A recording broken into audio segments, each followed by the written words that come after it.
आज की इस वीडियो में हम लोग पढ़ने वाले हैं शीत युद्ध का दौर, जो कि 12th क्लास पॉलिटिकल साइंस का फर्स्ट चैप्टर है। उसी का जो है ये तीसरा वीडियो है, यानी कि ये पार्ट 3 है। इससे पहले हम लोग जो है 2 वीडियो कंप्लीट कर चुके हैं, ठीक है। तो जो भी पहले 2 वीडियो को नहीं देखे, प्लीज आप लोग जाइए। दोनों वीडियो का लिंक जो है आपको वीडियो के नीचे डिस्क्रिप्शन में मिल जाएगा, या फिर चैनल का प्लेलिस्ट पे आपको जो है दोनों वीडियो मिल जाएगा। उसको जाके देखिए, उसके बाद इस वीडियो को देखिए। आज का जो वीडियो है आपके लिए काफी इंपोर्टेंट है। इस वीडियो में भी हम लोग बहुत ही इंपोर्टेंट टॉपिक के बारे में पढ़ेंगे, शीत युद्ध के बारे में, शीत युद्ध के साथ भारत का संबंध के बारे में थोड़ा सा हम लोग डिटेल्स में इस वीडियो में पढ़ेंगे, ठीक है।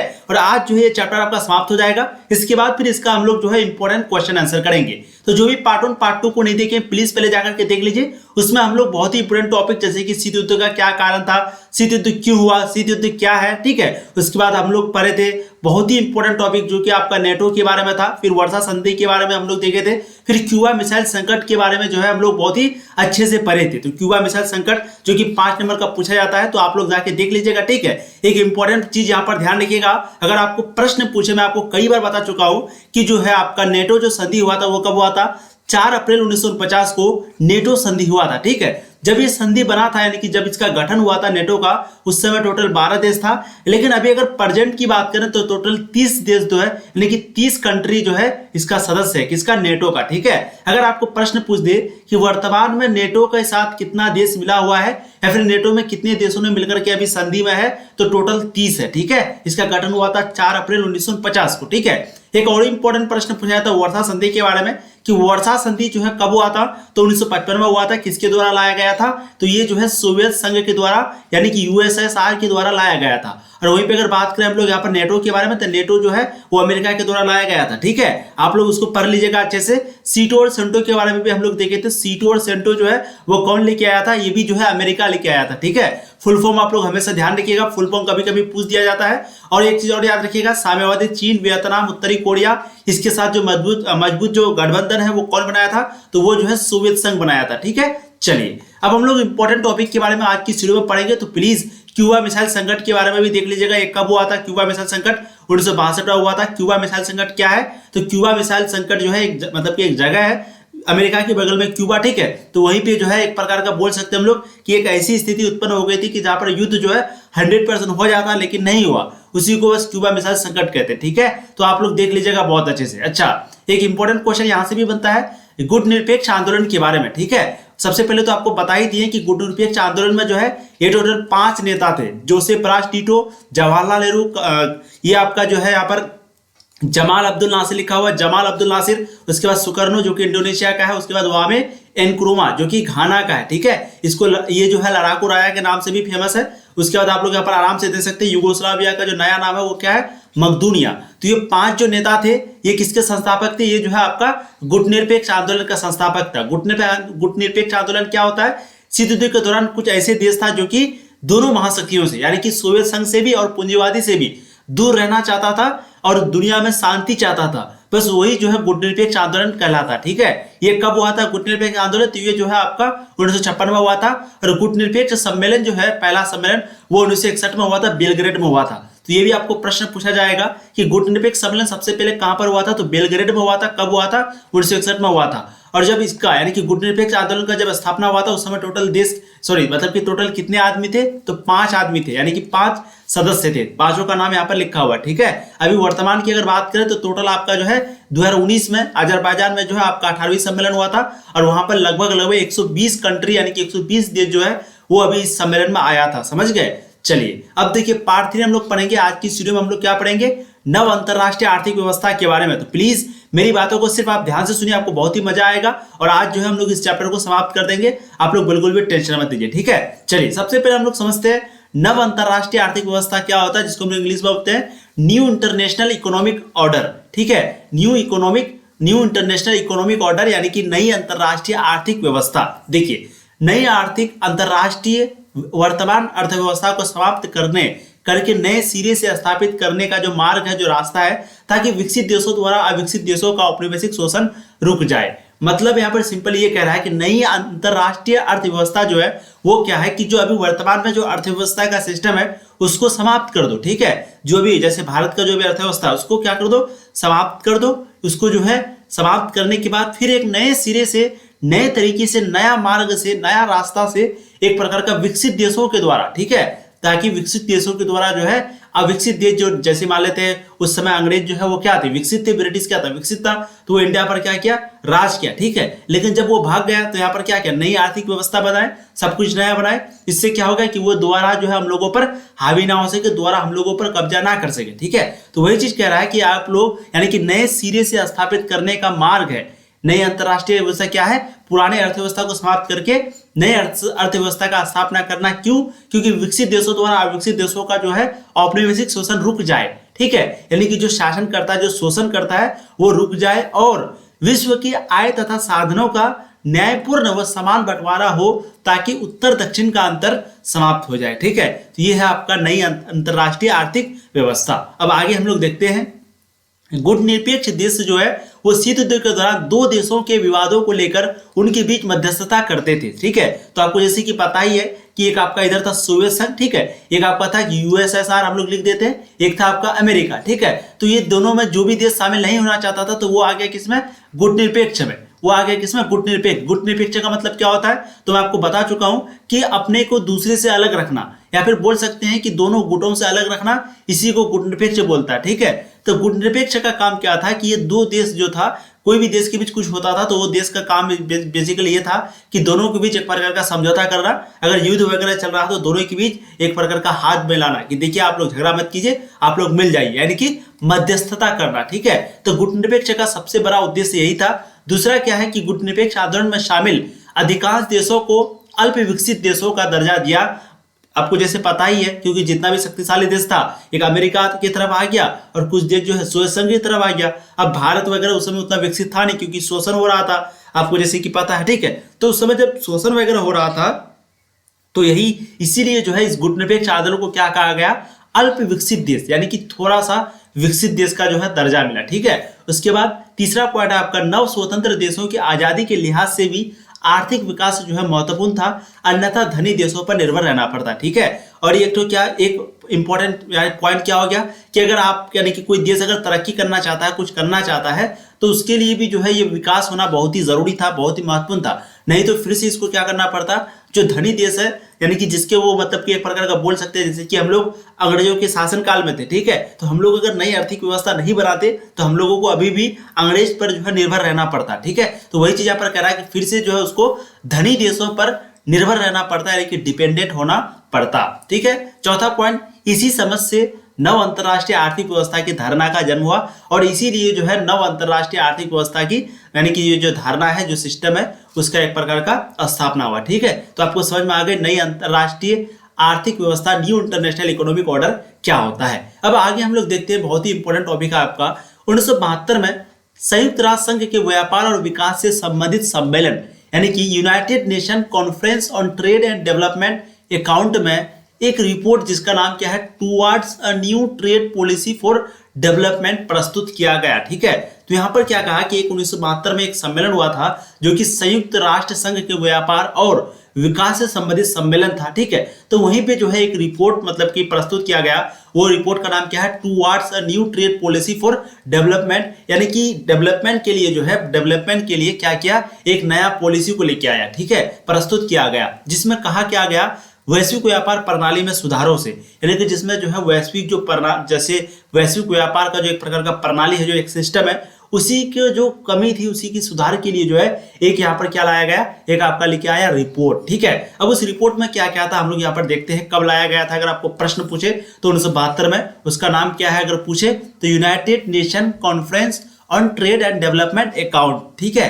देखिए इस रिपोर्ट में क्या था, अल्प विकसित देशों को अपने उन प्राकृतिक संसाधनों पर नियंत्रण प्राप्त होगा, क्योंकि जैसे आपको पता ही था कि मैंने आपको बताया भी था ना छोटे देश के बारे में कि आखिर क्यों छोटा छोटा देश जो है वो बड़े देशों के साथ यानी कि जो महाशक्ति था उसके साथ मिलना पसंद करते थे। तो सबसे पहला यही रीजन था, मान लेते हैं भारत अगर गरीब देश रहता और भारत में अगर तेल निकलता, ठीक है। अब भारत क्योंकि गरीब है तो इसके पास मशीन वगैरह नहीं है, उतना अच्छा से उपकरण नहीं है, यंत्र नहीं है जैसे कि उस तेल को निकाल सके, तो वो क्या करता, वो किसी बड़े देश से हेल्प मांगता। उस समय किससे मांगता, या तो सोवियत संघ या फिर अमेरिका से।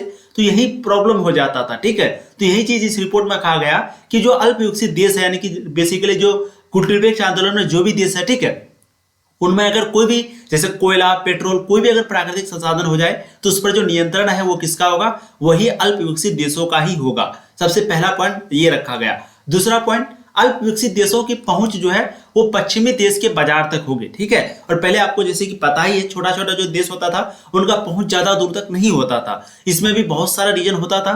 तो यही चीज कहा गया है कि जो अल्प विकसित देश है उसका जो पहुंच है वो कहां तक होना चाहिए, पश्चिमी देशों तक होना चाहिए। तीसरा पॉइंट क्या है कि पश्चिमी देशों से जो महंगाई है वो जाने वाली प्रौद्योगिकी की लागत कम होगी, यानी कि पश्चिमी देशों से जो यानी कि जो मंगाई जाने वाली जो प्रौद्योगिकी है उसकी जो लागत है वो क्या होना चाहिए, वो कम होना चाहिए, ठीक है। ये आपका महंगाई है, सॉरी। तो यहाँ पर आप लोग तीनों पॉइंट है तो आप लोग यहाँ पर ध्यान से दे सकते हैं। एक जो नया रिपोर्ट लाया गया था 1972 में, उसमें ये 3 उद्देश्य था, ठीक है। 3 बेसिकली पॉइंट था जो कि आपको ध्यान देने लायक है, हो सके तो स्क्रीनशॉट ले लीजिए। चलिए अब एक बहुत ही इंपोर्टेंट टॉपिक के बारे में हम लोग पढ़ेंगे, भारत और सिंधु नदी के बारे में। उसके बाद कुछ महत्वपूर्ण घटनाक्रम के बारे में पढ़ेंगे और फिर उसके बाद आपका चैप्टर जो है वो समाप्त हो जाएगा। तो प्लीज मेरी बातों को ध्यान से सुनिए, आप लोग इधर उधर का चैटिंग बिल्कुल भी मत कीजिए। चलिए, भारत और शीत युद्ध, ठीक है। देखिए, गुटनिरपेक्ष आंदोलन के नेता के रूप में शीत युद्ध के दौर में भारत ने 2 स्तरों पर अपनी भूमिका निभाई, ठीक है। तो क्योंकि उस समय गुटनिरपेक्ष आंदोलन भी हो रहा था, तो इसी के रूप में जो है मतलब कि भारत जो है वो शीत युद्ध के दौर में दो तरीके से 2 स्तर पर जो है अपना भूमिका, अपना रोल अदा किया, ठीक है। पहला स्तर क्या था, भारत को दोनों महाशक्तियों की खेमाबंदी से अलग रहना। सबसे पहला पॉइंट यही था, ना वो रूस की तरफ गया ना वो अमेरिका की तरफ गया, यानी कि दोनों से बिल्कुल अलग रहा, ठीक है। दूसरा स्तर क्या था, भारत जो है उपनिवेशों के चुंगल से मुक्त हुए नव स्वतंत्र देशों के महाशक्तियों के खेमे में जाने का पुरजोर विरोध किया। समझ गया आप? यानी कि दूसरा स्तर यह था कि भारत जो है उपनिवेशों के चुंगल से, यानी कि जैसे गुलाम बन जाता था बार बार, तो उससे तो ये बिल्कुल आजाद हो गया। उसके बाद जो नया स्वतंत्र देश है उसके महाशक्तियों के खेमे में जाने का जो है ये पुरजोर विरोध किया, यानी कि महाशक्तियों के खेमे में जो भी रूस के साथ मिल जाता था, कोई देश अमेरिका के साथ मिल जाता था, तो इसका भी जो है बहुत ही ज्यादा विरोध किया, ठीक है। तो ये आपका हो गया दूसरा स्तर। भारत की नीति यानी कि पॉलिसी ना तो नकारात्मक थी और ना ही निष्क्रियता थी, बल्कि भारत ने दोनों गुटों के बीच मौजूद मतभेदों को कम करने की कोशिश की, ठीक है। तो भारत जो है अपने को अलग रख करके क्या किया, दोनों देशों के बीच जो मतभेद था, जो आपस से टकराव था, उसको शांति करने का कोशिश किया, दोनों को कम करने का कोशिश किया। दोनों के बीच में कौन कौन, एक अमेरिका और एक सोवियत संघ के बीच में, ठीक है।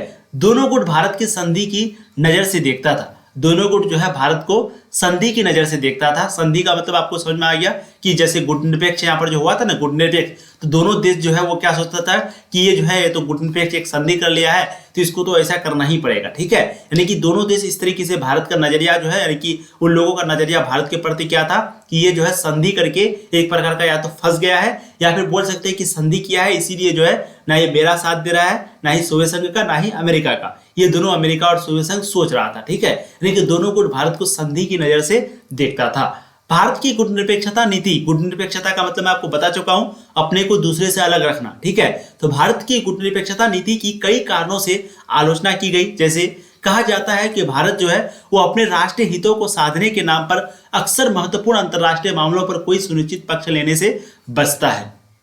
जैसे कि हाल ही में हुआ ना, आप जैसे यूक्रेन अभी युद्ध चल रहा है, तो भारत ना ही इसके अमेरिका की तरफ है, यानी कि यूक्रेन की तरफ है, ना ही किसकी तरफ, ना ही रूस की तरफ है, ठीक है। उसी तरीके से फिलिस्तीन वाला मैटर हुआ था, फिलिस्तीन इजराइल, तो वहां पर भी भारत जो है न्यूट्रल था, क्योंकि किसी का भी साथ देगा तो किसी कोई ना कोई दुश्मन बन जाएगा। तो इसीलिए वही चीज यहाँ पर कहा जा रहा है कि भारत की गुटनिरपेक्षता की नीति की कई कारणों से आलोचना की गई। आलोचना का मतलब डिस्कशन की गई, ठीक है। यानी कहा जाता है कि भारत जो है अपने राष्ट्रीय हितों को साधने के लिए, यानी कि एक प्रकार राष्ट्रीय हितों को साधने के नाम पर क्या करता है, महत्वपूर्ण जो अंतर्राष्ट्रीय मामला होता है, कोई भी मामला, कोई भी युद्ध अंतर्राष्ट्रीय होता है, तो वहां पर जो है भारत क्या होता है, कोई भी पक्ष लेने से, सुनिश्चित पक्ष लेने से, या फिर इसकी तरफ या फिर इसकी तरफ लेने से जो है वो क्या होते हैं, एक प्रकार का बचता है, ठीक है। बहुत ही इंपॉर्टेंट पॉइंट यहाँ पर आपको बताया जा रहा है। चलिए अगला है, अगस्त 1971 में भारत ने सोवियत संघ से अपनी मित्रता की संधि पर हस्ताक्षर किया था। तो आपको पता ही है अगस्त 1971 में जो है भारत जो है वो रूस के साथ, यानी यूएसएसआर के साथ जो है क्या किया, एक संधि किया जो कि 20 साल के लिए था, और ये जो है 1991 में फिर खत्म भी हो गया, क्योंकि सोवियत संघ यानी कि यूएसएसआर जो है वही खत्म हो गया। तो उसके बाद क्या हुआ कि ये संधि जो भारत के साथ, जो सोवियत संघ के साथ जो संधि था भारत का, वो भी खत्म हो गया। तो अगर आपको प्रश्न पूछे कि ये जो संधि है यूएसएसआर के साथ यानी कि सोवियत संघ के साथ कब हुआ था, तो 1971 में हुआ था, ठीक है। अगस्त 1971 में आपसे मित्रता की संधि पर जो है हस्ताक्षर किए गए थे। दूसरा पॉइंट क्या है, जबकि गुटनिरपेक्षता का जो आशय है वो क्या है, गरीब और विश्व के बहुत छोटे देशों को भी किसी महाशक्ति का पिघलगू बनने की जरूरत नहीं, ठीक है। तो गुटनिरपेक्ष का बेसिकली यही सिद्धांत ही था कि कितना भी आप छोटा देश कुछ भी है, कोई दिक्कत नहीं है, आपको कोई भी महाशक्ति ना ही अमेरिका ना ही सोवियत संघ के पास जाने की जरूरत है। तो गुटनिरपेक्ष आंदोलन का ये बहुत बड़ा सिद्धांत था। तो भारत और शीत युद्ध आपको समझ में आ गया, इधर भारत क्या क्या कर रहा था और इधर शीत युद्ध जो है चल रहा था। वैसे तो कहानी बहुत बड़ी है, ये मैं आपको पहले भी बता चुका, तो हो सके तो आप लोग स्क्रीनशॉट ले लीजिए, ठीक है। नाटो मतलब नॉर्थ अटलांटिक ट्रीटी ऑर्गेनाइजेशन, सीटो का फुल फॉर्म क्या होता है, South East Asia Treaty Organisation, CENTO का फुल फॉर्म होता है द सेंट्रल ट्रीटी ऑर्गेनाइजेशन। ये तीनों जो है अमेरिका के द्वारा लाया गया था, ठीक है। ये तीनों आपका अमेरिका के द्वारा लाया गया था। डेट जो है आपको इसका पूछा जाता है कि नेटो कब लाया गया था, तो नेटो के बारे में अगर आपको पूछ दिए, और वैसे पूछता भी है, मैं आपको बता भी शुरू में ही बताया कब लेके आ गया था, 1950 में, ठीक है। ध्यान रखिएगा सभी प्रश्न आपको पूछे जाते हैं। और वैसे ये जो आपका सीटो और सेंटो है, इसका तो कभी डेट नहीं पूछा गया है, लेकिन इनकेस आपको यहाँ पर याद रखना है, ठीक है। तो अगर आपको पूछे, वैसे तो नाटो के बारे में आपको पता चल गया, नाटो कब हुआ था, 1950 में। मैं यहाँ पर लिख देता हूँ, हो सके तो आप लोग यहाँ पर स्क्रीनशॉट लिख दीजिएगा, ले लीजिएगा, ठीक है। 1949 में जो है आपका नेटो संधि हुआ था, यानी कि जिसको हम नाटो बोलते हैं हिंदी में। उसके बाद जो आपका सीटो संधि है वो कब हुआ था। अगर आपको प्रश्न पूछ दे सीटो संधि के बारे में, ठीक है, तो आपको सिंपली सीटो और सेंटो ये दोनों है ना, हाँ, एक सीटो है एक सेंटो है। तो अगर सेंटो के बारे में आपको पूछ दे तो सेंटो का सिंपली जवाब देना है 1955 में, ठीक है। 1955 में आपका सेंटो हुआ था। और वर्षा संधि जो है, वर्षा संधि, क्योंकि आपको पता ही है सबसे पहले लाया गया था नेटो, तो नेटो के खिलाफ में लेके आया वर्षा संधि। वर्षा संधि कौन लेके आया था, वर्षा संधि जो है वो लाया था रूस, ठीक है, रूस। तो वर्षा संधि कब हुआ था, वो भी हुआ था 1955 में। और फिर वर्षा संधि के खिलाफ में, यानी कि 1955 में जो वर्षा संधि बना था उसी के खिलाफ अमेरिका जो है सीटो और सेंटो लाया था। तो वो भी कब लाया था, 1955 में। ध्यान रखिएगा, डेट आपको पूछा जाता है कभी कभी, तो डेट के बारे में आपको हमेशा याद रखना, ठीक है। तो सेंटो जो है वो कब हुआ था, 24 फरवरी 1955 को। सेंटो हुआ था आपका 24 फरवरी 1955 को। और जो आपका सीटो है वो भी आपका कब हुआ था, तो सीटो भी जो है आपका 1955 को हुआ था। दोनों चीज को आपको ध्यान रखना है, प्रश्न आपको कैसे भी पूछ दे आपको बस दिमाग में रखना है। और वैसे डेट वगैरह ज्यादा नहीं पूछा गया, तो आप लोग ये उतना टेंशन नहीं लीजिएगा। चलिए अब हम लोग देखते हैं सीमित परमाणु प्रेक्षण के बारे में, जिसको हम लोग बोलते हैं LTBT। क्या बोलते हैं, LTBT। L मतलब लिमिट, ठीक है। T मतलब क्या हो गया आपका, T, एक होगा B, एक हो गया T, ठीक है। यानी कि आपको सिंपली फुल फॉर्म याद रखना है, सीमित परमाणु प्रेक्षण, सीमित लिखा हुआ है पर ये आपका सीमित, ठीक है, सीमित परमाणु प्रेक्षण संधि, यानी कि LTBT। क्या है, LTBT। ये क्या होता है थोड़ा सा आप लोग समझ लीजिए। देखिए, वायुमंडल, बाहरी अंतरिक्ष तथा पानी के अंदर परमाणु हथियारों के परीक्षण पर प्रतिबंध लगाने वाले इस संधि पर अमेरिका, ब्रिटेन तथा सोवियत संघ ने मॉस्को में 5 अगस्त 1963 को हस्ताक्षर किए। यह 7 अक्टूबर 1963 से प्रभावी हो गए, ठीक है। तो आपको बस छोटा सा ध्यान रखना है, ये जो है आपका सीमित परमाणु प्रेक्षण संधि है, जिसको हम लोग शॉर्ट में लिखते हैं LTBT, ठीक है। ये क्या है, तो वायुमंडल, बाहरी अंतरिक्ष तथा पानी के अंदर, मैंने आपको पता ही होगा कि इंडिया जब परमाणु परीक्षण नहीं किया था तो इंडिया को रोकने के लिए क्या किया, एक संधि बनाया गया। इंडिया को रोकने के लिए नहीं, बेसिकली पूरी दुनिया को रोकने के लिए, कि आप जो है ना ही वायुमंडल यानी ना ही हवा में, ना ही बाहरी अंतरिक्ष में, ना ही पानी के अंदर, इस तीनों जगह में जो है आप परमाणु हथियारों का परीक्षण जो है नहीं कर सकते हैं। तो ये परमाणु हथियारों पर क्या लगाया, परीक्षण लगाया गया। लेकिन इंडिया में परमाणु परीक्षण कैसे हुआ था, जमीन के अंदर हुआ था। कहां पर, जमीन के अंदर। तो आप बताइए तीनों का उल्लंघन नहीं हुआ, ठीक है। तो वही कहा जा रहा है कि जो LTBT जो एक संधि बना था उसके अंतर्गत क्या था कि वायुमंडल, बाहरी अंतरिक्ष तथा पानी के अंदर जो है कोई भी परमाणु परीक्षण जो है नहीं कर सकता है, टेस्ट जो है नहीं कर सकता है, ठीक है। इस संधि पर एक अमेरिका, एक ब्रिटेन, एक सोवियत संघ, ये सभी मिलकर के जो है मॉस्को में, कहां पर, मॉस्को कहां पर पड़ता, रसिया में, रूस में, ठीक है। तो मॉस्को में जो है 5 अगस्त 1963 को सभी देशों ने मिलकर, यानी कि अमेरिका, ब्रिटेन, सोवियत संघ ने मिलकर क्या किया, हस्ताक्षर किया। और जस्ट ये 7 अक्टूबर 1963 से जो है ये आपका प्रभावी हो गया, यानी कि ये क्या हो गया, लागू हो गया, ठीक है। अब एक है परमाणु प्रसार संधि, जिसको हम लोग क्या बोलते हैं, NPT। क्या बोलते हैं, NPT। परमाणु प्रसार संधि क्या होता है, देख लीजिए थोड़ा सा आप लोग। देखिए, यह संधि केवल परमाणु शक्ति संपन्न देशों को एटमी हथियार रखने की अनुमति देती है, ठीक है। तो परमाणु प्रसार संधि क्या था, यह संधि जो है केवल परमाणु शक्ति संपन्न देशों को, यानी कि जिसके पास परमाणु शक्ति है उसी को जो है एटमी हथियार रखने की जो है परमिशन देता है। कौन देता है, ये परमाणु प्रसार संधि। और बाकी देशों को ऐसे हथियार हासिल करने से रोकती है। तो जो अगर परमाणु शक्ति रखा है तो उसको जो है यानी कि जो परमाणु शक्ति संपन्न देश है, जैसे भी भारत है, पाकिस्तान है, ठीक है, अमेरिका है, रूस है, तो इसको क्या है, इसको रखने का बिल्कुल अनुमति है, वो जो है एटॉमिक बम रख सकता है। लेकिन जिसके पास ये चीज नहीं है, यानी कि परमाणु शक्ति संपन्न देश अगर वो नहीं है, तो इसको जो है यानी कि एटॉमिक हथियार रखने से जो है रोकता है, यानी कि वो किसी के पास खरीद भी नहीं सकता है। ऐसा नहीं, चलो मान लेते बनाने का अधिकार नहीं है, ये भी नहीं है कि वो किसी दूसरे देश के पास जाके खरीद ले, ऐसा भी मुमकिन नहीं है, ठीक है। परमाणु प्रसार संधि के उद्देश्यों को ध्यान में रखते हुए उन देशों को परमाणु शक्ति से संपन्न देश माना गया जिन्होंने 1 जनवरी 1967 से पहले किसी परमाणु हथियार अथवा अन्य विस्फोटक परमाणु सामग्रियों का निर्माण और विस्फोटक किया हो, ठीक है। तो आप जैसे एक इंपॉर्टेंट यहाँ पर भी पॉइंट बनता है कि भारत में जो है पहला बार परमाणु परीक्षण कब हुआ था, दूसरा परमाणु परीक्षण कब हुआ था। तो दूसरा के बारे में अगर आपको पूछ दिया तो 1998 में, ठीक है। पहला के बारे में अगर पूछ दिया तो कब हुआ था, 1974 में। तो यहाँ पर ध्यान देने का बात यहाँ पर यह है कि भारत में जो है पहला परमाणु परीक्षण 1974 में हुआ था, 1998 में हुआ था। प्रश्न आपको पूछा गया है, ध्यान रखिए, आपको जो है ये भी प्रश्न पूछा गया कि भारत में पहला परमाणु परीक्षण कब हुआ था। तो पहला जो परमाणु परीक्षण है वो 1974 में हुआ था, और जो दूसरा परमाणु परीक्षण है पोखरण में हुआ था, ठीक है। पहला परमाणु परीक्षण पोखरण में, और दूसरा जो परमाणु परीक्षण हुआ था वो है 1998 में। और यहाँ पर पॉइंट क्या कहा गया कि जो भी देश 1967 से पहले अगर परमाणु परीक्षण कर लिया है तो उसी को परमाणु संपन्न देश माना जाएगा। लेकिन क्योंकि भारत जो है 1974 में किया गया, ठीक है, 1974 में हुआ ना, और दूसरा कब किया, 1998 में। तो बताइए ये मानेगा कि नहीं। तो इस संधि के अकॉर्डिंग क्या हुआ कि भारत को जो है परमाणु संपन्न देश नहीं माना गया। तो भारत वहां पर सीधा सीधा क्या बोला मालूम है कि जिसको अगर लगता है कि हम लोग जो है परमाणु संपन्न देश नहीं है, तो आओ एक बार मैदान में उतरो, फील्ड में देख लेते हैं परमाणु शक्ति संपन्न देश है या नहीं है, ठीक है। तो भारत जो है बिल्कुल ये सीधे सीधे तौर पर धमकी दिया था। तो चलिए, तो यहाँ पर क्या कहा गया कि संपन्न देश माना गया जिन्होंने 1 जनवरी 1967 से पहले किसी परमाणु हथियार अथवा विस्फोटक परमाणु सामग्रियों का निर्माण और विस्फोट किया हो, उसी को जो है परमाणु संपन्न देश माना।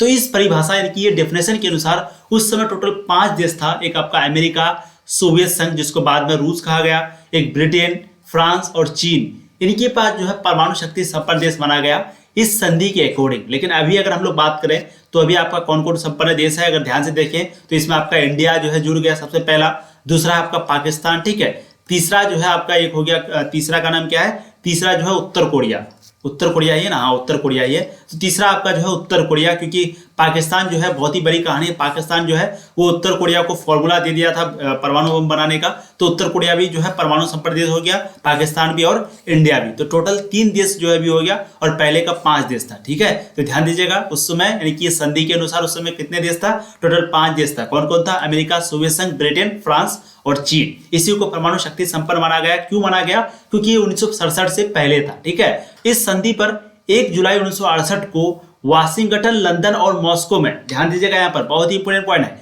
इस संधि पर हस्ताक्षर कब हुआ था, ये भी तो प्रश्न पूछा जा सकता है ना।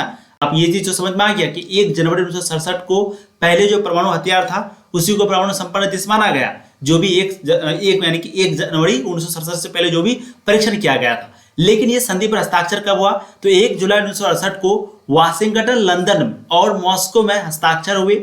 यह संधि 5 मार्च 1970 से प्रभावी हुई। इस संधि को 1995 में अनियत काल के लिए बढ़ा दिया गया, ठीक है। और 1995 में जो है इस संधि को अनियत काल के लिए क्या कर दिया, बढ़ा दिया गया। तो ध्यान दीजिएगा ये सभी पॉइंट आपको पूछा जा सकता है थोड़ा सा अच्छे से, ठीक है। चलिए अब शीत युद्ध का घटनाक्रम के बारे में देख लेते हैं। ये भी पॉइंट बहुत ही इंपोर्टेंट है आपके लिए, यहाँ पर थोड़ा सा ध्यान से देखिएगा कब कौन सा चीज हुआ। 1947 में सबसे पहला पॉइंट यहाँ पर क्या है, साम्यवाद को रोकने के बारे में अमेरिकी राष्ट्रपति ट्रूमैन का सिद्धांत। 1947 में 1947 से 52 के बीच मार्शल प्लान हुआ था।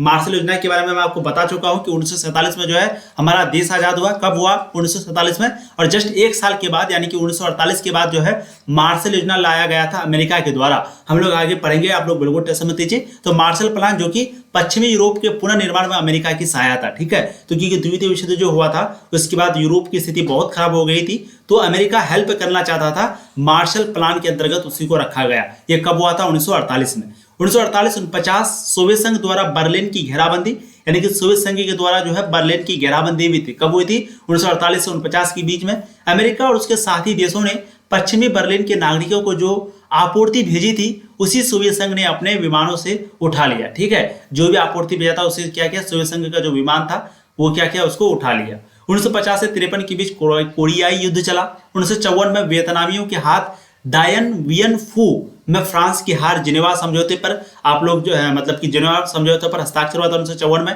ठीक है। और 17वीं समानांतर रेखा द्वारा वियतनाम का विभाजन, सीटों का गठन हुआ था 1954 में। ये सभी पॉइंट आपके लिए इंपॉर्टेंट है, ठीक है, ध्यान देखिएगा। ये सभी पॉइंट आपके लिए क्या है, इंपॉर्टेंट है। क्यों इंपॉर्टेंट है?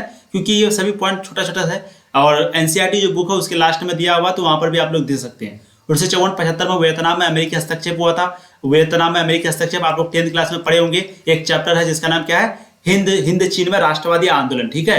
तो वहां पर आप लोग पढ़े होंगे कि कैसे कैसे अमेरिका जो है वो वियतनाम पर कब्जा करता है, कैसे कैसे हस्तक्षेप की नीति अपनाता है। मायली गांव की घटना आप लोग पढ़े होंगे, ठीक है, मायली गांव की घटना। चलिए 1955 में बगदाद समझौते पर हस्ताक्षर हुआ, बाद में इसे सेंटो के नाम से जाना गया। तो सेंटो जो है वो 1955 में आया था, ठीक है। सीटों का जो गठन है वो कब हुआ था, 1954 में। ये सभी पॉइंट को आप लोग ध्यान रखिएगा। उसके बाद 1956 में हंगरी में सोवियत संघ का हस्तक्षेप। 1961 में क्यूबा में अमेरिका द्वारा प्रायोजित यानी कि बे ऑफ पिग्स आक्रमण हुआ था। क्यूबा में अमेरिका द्वारा जो है आक्रमण हुआ था। 1961 में बर्लिन दीवार खड़ी की गई। ये पॉइंट आपको पूछा गया है कि बर्लिन दीवार जो है वो कब खड़ी की गई थी, 1961 में, ठीक है। और क्यूबा का मिसाइल संकट कब हुआ था, 1962 में। ये दोनों आपका इंपॉर्टेंट टर्म है। 1961 में बर्लिन दीवार खड़ी की गई, 1962 में क्यूबा का मिसाइल संकट हुआ। 1965 में आपका क्या हुआ, डोमिनिकन रिपब्लिक में अमेरिकी हस्तक्षेप हुआ था। 1068 आपका लिखा हुआ 1968 होगा ना, 1068 चुगोस्लाविया में सोवियत हस्तक्षेप, ठीक है। उसके बाद 1972 में अमेरिकी राष्ट्रपति निक्सन का चीन दौरा, और 1972 में जो है अमेरिकी जो राष्ट्रपति निक्सन था वो क्या किया, चीन गया, ठीक है।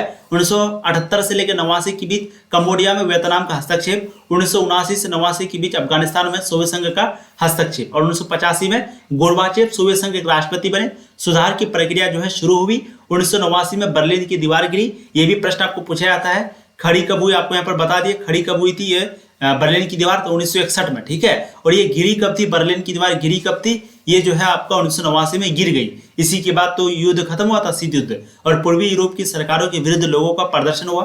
उसके बाद 1990 में जर्मनी का एकीकरण हुआ था, आप लोग 10th क्लास में पढ़ेंगे। और 1991 में जो है सोवियत संघ का विघटन हो गया, और इसी के बाद शीत युद्ध की समाप्ति हो गई, ठीक है। तो एनसीईआरटी जो आपका किताब है उसी के लास्ट में ये सब दिया हुआ है। थोड़ा सा आप लोग दिमाग थोड़ा देख लीजिएगा, आपको बहुत ही मजा आएगा, ठीक है। और ये चैप्टर जो है आपका समाप्त हो चुका है। अब हम लोग नेक्स्ट वीडियो में जो है सबसे पहले ऑब्जेक्टिव क्वेश्चन को करेंगे, यानी कि एमसीक्यू को करेंगे। उसके बाद फिर हम लोग जो है सब्जेक्टिव क्वेश्चन को इसका करेंगे, ठीक है। तो प्लीज जो भी पहली बार चैनल पे जुड़े हैं, सब्सक्राइब करने के साथ साथ अपने सारे दोस्तों को शेयर जरूर कीजिए। शेयर करेंगे तभी हम लोगों को भी एक प्रकार का मोटिवेट मिलेगा। और जो भी स्टूडेंट शुरू से तैयारी कीजिए, देखिए लास्ट में करेंगे आपका प्रेशर बढ़ जाएगा, आपकी तैयारी अच्छी नहीं हो पाएगी। अगर आप अच्छा नंबर लाना चाहते हैं, टॉप करना चाहते हैं, अच्छे मार्क्स लाना चाहते हैं, तो आपको अभी से पढ़ना पड़ेगा, ध्यान से पढ़ना पड़ेगा, सभी बातों को सुनना पड़ेगा, और जो जो पॉइंट आपको बोलते हैं वो देखिएगा, ठीक है। सभी को पीडीएफ वगैरह जो भी खरीदे हैं, परचेस किए हैं, सभी को पीडीएफ मिल जाएगा, आप लोग घबराइए मत, ठीक है। आपको व्हाट्सएप में मिल जाएगा। और प्लीज वीडियो को शेयर कर दीजिए, वीडियो को लाइक कर दीजिए, चैनल को सब्सक्राइब कर दीजिए, शेयर जरूर कीजिएगा। चलिए, थैंक यू सो मच। इसी तरीके से पढ़ाई करते रहिए। All the very best.